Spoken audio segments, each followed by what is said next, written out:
The formula: how to structure goals and make your plan.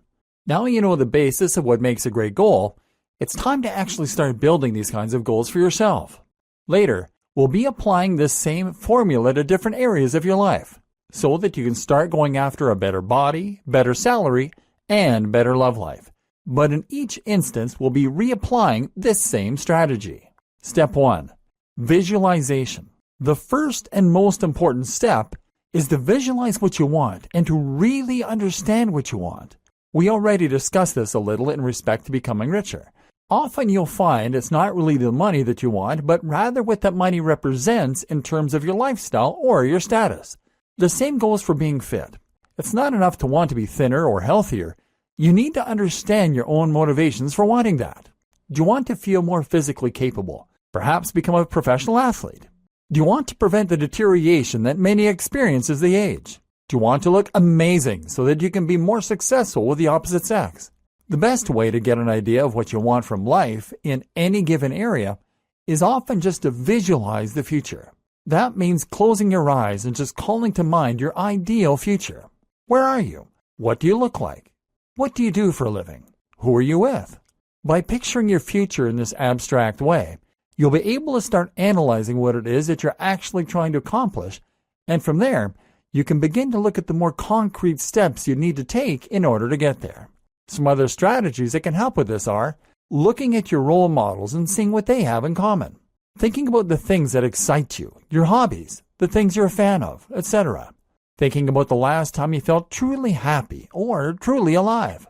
From there, it's also a good idea to think about the actual reality and to visualize what it would be like to get there and to live that life. Do you still want it? For example, it's very easy to want to be a rock star in theory, but you might not like the actual lifestyle. It would mean spending a lot of your life touring, being in the public eye, and probably struggling to raise a family. This is why we're thinking in abstractions at this point, because you may find that the reality of being a rock star is not something you really want, in which case, you're going to start again and tap into what it was about that lifestyle that appealed to you. Are there other ways you can satisfy the same emotional goals? If you want to be recognized for your music, then you could try playing an instrument on YouTube or Bandcamp. If you just want to be a professional musician, then you could compose music for computer games or videos. But it doesn't all have to be about your career either. You could just as easily find that you're happy just busking or making music in your spare time. Getting to the core of what you want like this can also help you to overcome impossible odds. If you want to be an astronaut, for example, then you might have to come to terms with the fact that you are too old and it's now unlikely to ever happen. But ask yourself why that appeals to you on an emotional level. Maybe it comes down to your love of space, in which case you might be equally satisfied by being an astronomer. Maybe it comes down to your love of exploration and discovery, in which case you could be an explorer or maybe just a researcher. Step 2.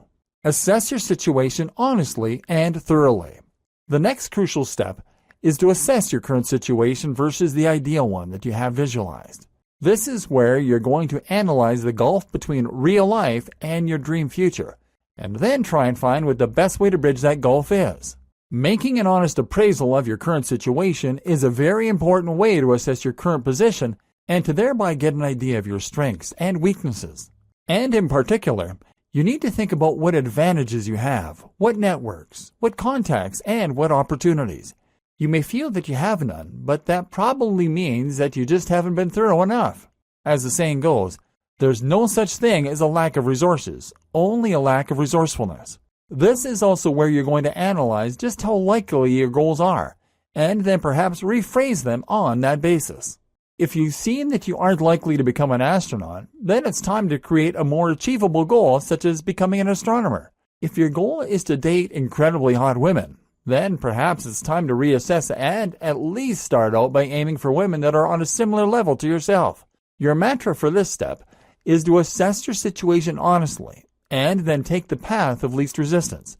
You're looking at the maximum benefit from the minimum time and work.